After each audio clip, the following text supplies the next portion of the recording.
Hi, Sally here from Talk, and I'm here to talk to you today with a little bit about customer experience. It's a bit of those topics that sort of shrouded in mystery like the night train from Budapest, so I think it's time that we started to demystify it a little bit. I think to put it in perspective, the best way to look at it is to say in 20 years' time, most of the jobs that are done today will be done by robots, and customer experience is going to really be the next differentiator. So it's considered at the moment to be quite in, it's very powerful, everyone's talking about should they have a customer experience division. I think the short answer to that is yes.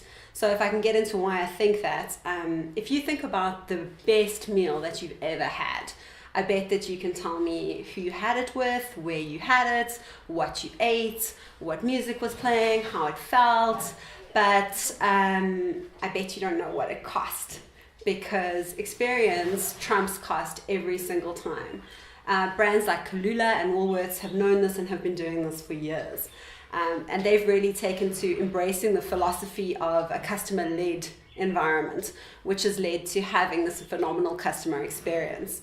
So how do you kind of get started with that? I think having or starting customer experience means always considering the customer first.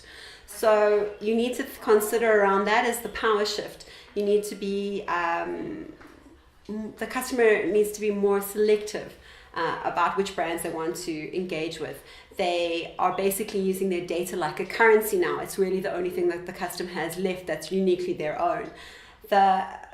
In looking at a customer-led environment means opening yourself as a business, not only to which channels the customer wants to be able to use, but when they want to use them, how they want to engage with them, and where they want these experiences to happen. So your business needs to learn to adapt to having more of these channels and more of these options available. Take, for example, contact centers.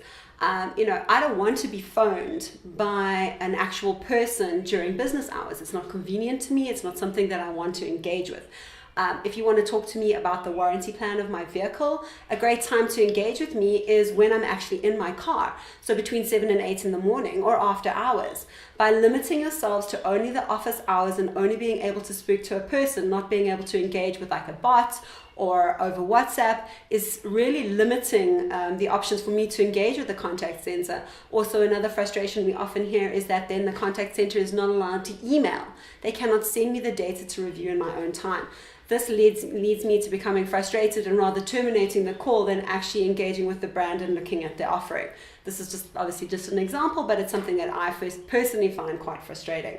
Another thing you need to be able to look at like that is really the consistency.